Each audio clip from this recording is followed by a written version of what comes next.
Turkish Airlines presents Business Africa.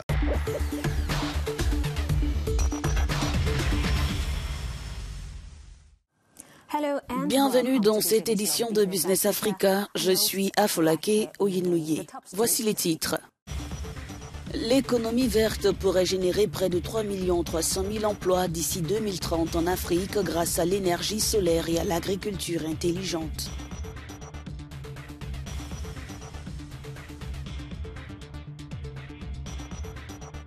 Zenith Bank PLC a franchi une étape importante dans son ambition d'expansion avec l'inauguration de sa nouvelle succursale à Paris. Et cet événement coïncide avec la visite d'État historique du président nigérien en France, la première en 20 ans. L'industrie minière ivoirienne évolue avec des initiatives pour accroître la production d'or, former les talents locaux et promouvoir la durabilité.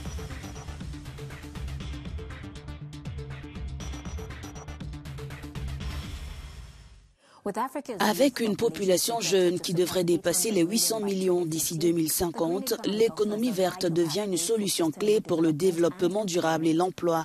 Un rapport de FSD Afrique et Shortlist identifie 5 secteurs prometteurs pour créer des emplois sur le continent. L'Afrique pourrait créer jusqu'à 3 300 000 emplois verts d'ici 2030, selon le rapport Forecasting Green Jobs in Africa, publié par FSD Africa et Shortlist. Les secteurs moteurs de cette croissance incluent l'énergie solaire, les véhicules électriques et l'agriculture intelligente adaptée au climat. Ces perspectives mettent en lumière le potentiel du continent à transformer ces défis climatiques en opportunités économiques durables, tout en favorisant la transition vers des pratiques plus respectueuses de l'environnement. La réforestation, par exemple, pourrait également contribuer à la durabilité et à la création d'emplois. 5 pays africains pourraient générer 700 000 emplois d'ici 2030, ce qui représente environ 22% du total des emplois attendus. Le rapport ajoute que 60% de ces emplois nécessiteront des travailleurs qualifiés, 10% des diplômes universitaires, 30% des certifications, 20% des compétences et 40% seront accessibles aux travailleurs non qualifiés. L'essor de l'énergie solaire en Afrique est freiné par des défis majeurs. Cependant, des initiatives comme la ferme solaire de Garissa au Kenya qui alimente 600 000 foyers illustrent le potentiel des partenariats publics-privés pour surmonter ces obstacles. Selon le rapport réalisé pleinement, le potentiel de l'économie verte en Afrique nécessitera un investissement de plus de 100 milliards de dollars par an. Malé Fofana, directeur Afrique de l'Institut mondial pour la croissance verte, est avec nous. Merci de votre présence. Comment les pays africains peuvent-ils garantir un accès équitable aux emplois verts dans des zones urbaines et rurales? Les pays africains peuvent tirer parti de la politique, de l'éducation, mais aussi du développement des infrastructures. Les zones rurales peuvent bénéficier de projets d'énergie verte et décentralisés tels que les solutions hors réseau qui non seulement fournissent de l'énergie mais créent également des opportunités d'emploi dans des domaines de l'installation, de la maintenance et de la vente. Il y a aussi les zones urbaines. Je pense que les gouvernements peuvent se concentrer sur des projets d'énergie renouvelable à grande échelle, des constructions vertes ou des infrastructures pour véhicules électriques, créant ainsi des emplois. Il est également très important de combler le déficit de compétences, mais je pense que si l'on regarde les choses sous un angle différent, le principal défi dans ce domaine est de combler le fossé des compétences entre les zones rurales et urbaines. C'est facile grâce aux formations professionnelles, par exemple, des programmes de technologie des énergies renouvelables, mais aussi des constructions vertes. Cela nécessite un partenariat avec des organisations internationales. Les entreprises peuvent également fournir des ressources financières pour le renforcement des capacités et le développement de la main-d'œuvre. Quels sont les principaux défis à relever pour développer l'énergie solaire afin de créer des emplois? Tout d'abord, ce point est lié à la question du financement. La capacité technique et l'infrastructure du réseau le sont également. De nombreux pays africains manquent de ressources financières et d'expertise technique pour développer efficacement l'énergie solaire. Le gouvernement peut relever ce défi, je pense, par le biais du partenariat public-privé. En outre, je dirais que le renforcement des capacités des entreprises locales pour fabriquer des composants ou installer des systèmes peut créer des emplois supplémentaires tout en améliorant la durabilité.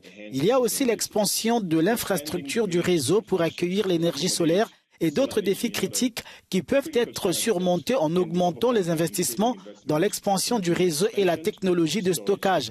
En ce qui concerne les exemples, des pays comme la RDC, l'Éthiopie, le Kenya ou le Nigeria ont fait des progrès significatifs dans la création d'emplois verts. Le Sénégal a mis en place un projet d'agriculture intelligente face au climat. Il existe dans la vallée du fleuve Sénégal et consiste à remplacer les pompes diesel par un système d'irrigation solaire, ce qui pourrait permettre de créer 20 000 emplois verts à court et à long terme. Le Kenya a également progressé dans le domaine de l'énergie éolienne et solaire avec des projets tels que l'énergie éolienne du lac Turkana qui contribuent également à la création d'emplois.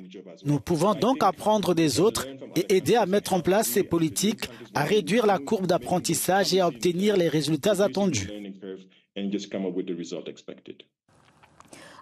Quelles solutions offrent nos écosystèmes pour soutenir la durabilité et la création d'emplois?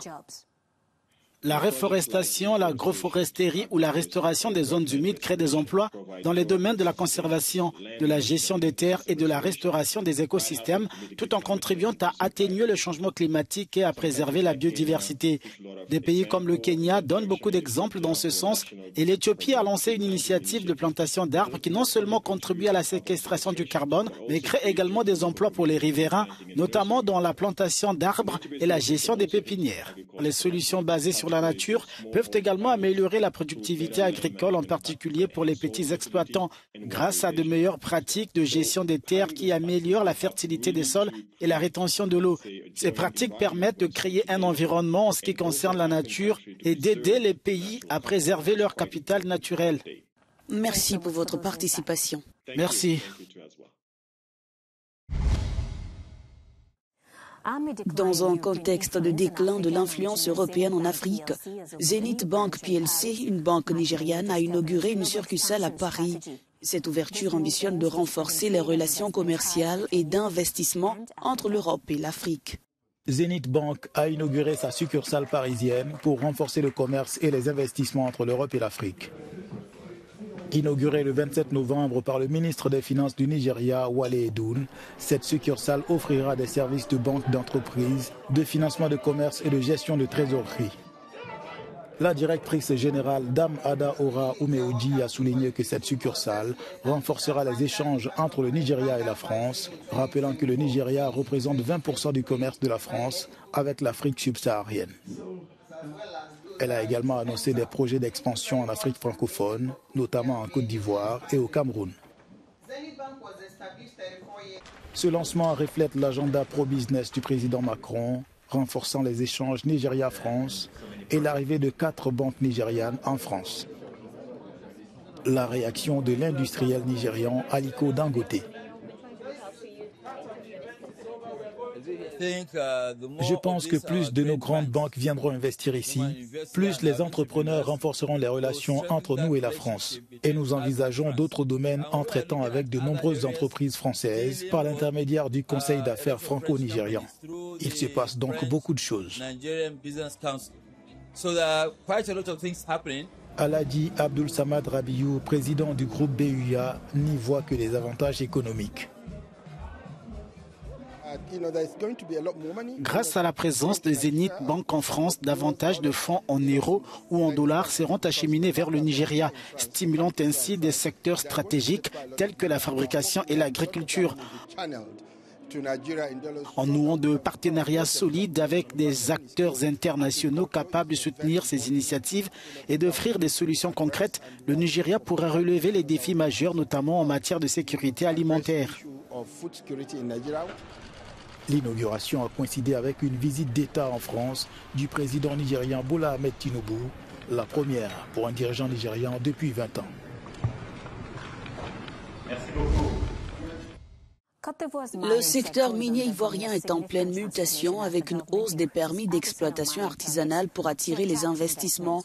Toutefois, les opérations informelles et les enjeux environnementaux suscitent des préoccupations, un sujet de notre correspondante à Abidjan. Face aux défis économiques, la Côte d'Ivoire mise sur ses ressources minières et énergétiques pour relancer sa croissance. Ces secteurs stratégiques pourraient redéfinir les priorités nationales. Ce salon est une occasion de promouvoir la pleine valorisation des potentialités minières pétrolière et énergétique, qui sont des réservoirs de croissance à peine exploités et des piliers majeurs et essentiels de développement. Au-delà des chiffres, le secteur minier ivoirien se transforme en profondeur. Entre création d'emplois et valorisation des compétences locales, il devient un levier de développement humain. Le secteur offre aujourd'hui une vingtaine de milliers d'emplois qualitatifs, permanents et surtout en matière de formation, nous sommes occupés à développer le potentiel, le vivier de talents ivoiriens qui vont porter et accompagner la croissance de notre secteur aujourd'hui. Avec une production d'or estimée à 55 tonnes en 2024, la Côte d'Ivoire vise à doubler la contribution des industries extractives au PIB d'ici 2030. La première édition du Salon international des ressources extractives et énergétiques d'Abidjan devient un rendez-vous clé pour transformer ces secteurs en moteur de l'économie. Et voici qui met fin à cette édition de Business Africa. Merci de votre fidélité. Restez sur Africa News et africanews.com.